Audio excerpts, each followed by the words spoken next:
प्रत्येक व्यक्ति चाहता है कि मेरी इम्यूनिटी पावर इंक्रीज हो जाए, और उसको इंक्रीज करने के लिए हम तरह तरह की दवाइयाँ खाते रहते हैं, और डॉक्टर्स भी हमें रिकमेंड करते हैं कि आप एलोपैथिक दवाइयाँ खाइए।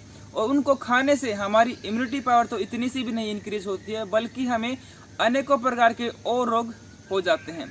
तो दोस्तों, यदि आप चाहते हैं कि मेरी इम्यूनिटी पावर इंक्रीज हो जाए, मेरी स्ट्रेंथ, स्टेमिना और एनर्जी इंक्रीज हो जाए, मेरी लंग्स की कैपेसिटी बढ़ जाए, तो ये वीडियो आप लोगों के लिए बहुत ही ज़रूरी है। वीडियो को पूरा अवश्य देखें।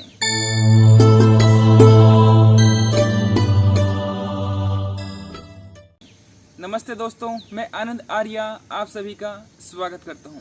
दोस्तों, आज हम बात करेंगे महर्षि पतंजलि के द्वारा बताए गए सेकंड कुंभक के बारे में, जो ना सिर्फ आपकी इम्यूनिटी पावर को इंक्रीज करेगा, आपकी स्ट्रेंथ, स्टेमिना, एनर्जी को इंक्रीज करेगा, बल्कि अनेकों प्रकार के रोगों को दूर करेगा, आपकी धातुओं को मजबूती देगा, आपकी लंग्स की कैपेसिटी को इंक्रीज करेगा।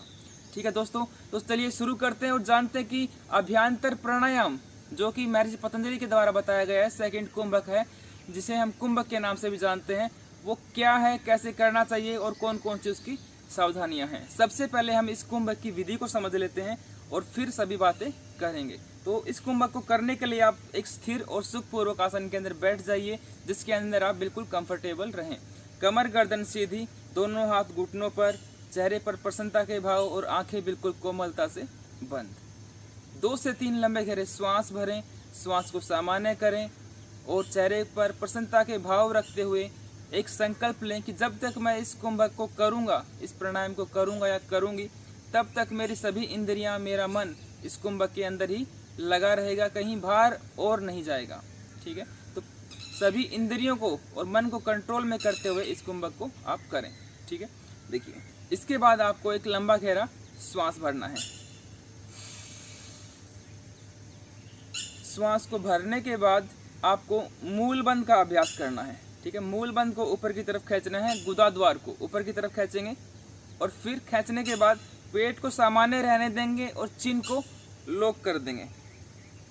ठीक है, इस प्रकार से देखिए, श्वास को भरा, गुदाद्वार को ऊपर की तरफ खींचा और फिर चिन को डाउन। पेट आपका बिल्कुल सामान्य रहेगा, पेट के अंदर कोई भी खिंचाव नहीं आएगा। ठीक है, जब गुदाद्वार को आप खींचेंगे ऊपर की तरफ, तब थोड़ा सा खिंचाव जरूर आएगा, लेकिन आपको पेट को अंदर की तरफ नहीं धकेलना है, सिर्फ पेट को सामान्य रखना है और चिन को आराम से डाउन कर देंगे। बिल्कुल आगे नहीं झुकेंगे, चिन को हल्का सा डाउन करें, बस इतना ही करना है, ज़्यादा नहीं करेंगे।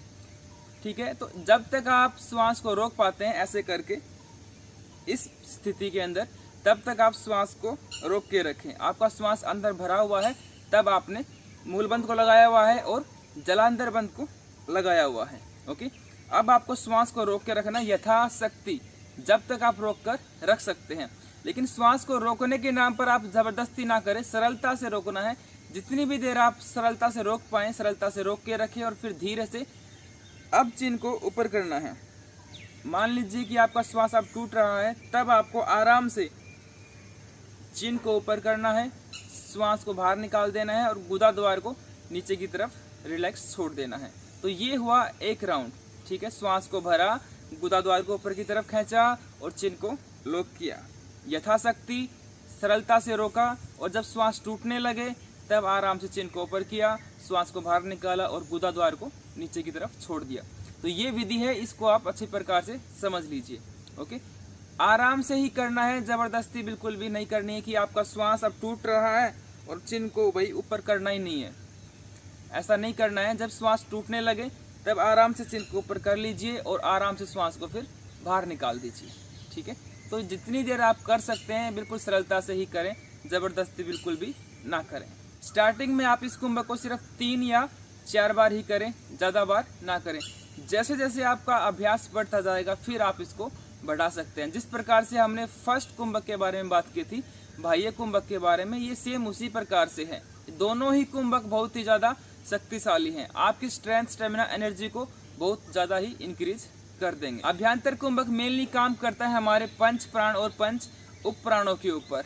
प्राण, अपान, समान, उदान और व्यान, नाग, क्रूम, क्रिकल, देवदत्त और धनंजय। तो ये जितने भी पंच प्राण और उप प्राण हैं, इनके जो स्पेसिफिक कार्य होते हैं वो सबके अलग अलग होते हैं, जो अनबैलेंस के अंदर होने से हमें अनेकों प्रकार के रोग हो जाते हैं। तो जब हम अभ्यंतर कुंभक को करते हैं तो वहाँ से सबसे पहले यहाँ पर प्राण का जो एरिया है, नाक से लेकर हृदय पर्यंत तक, यहाँ पर सबसे पहले प्राण पहुँचता है, जो कि सभी प्राणों का और सभी उप प्राणों का आधार है।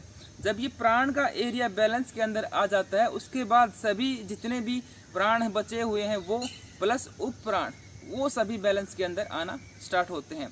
तो जब यहाँ पर हम श्वास को भरते हैं तो यहाँ पर प्राण आता है। प्राण को आप वायु मत समझिए, जब हम श्वास को अंदर भरते हैं तो वायु अंदर जाती है प्लस उसके साथ प्राण भी अंदर जाता है।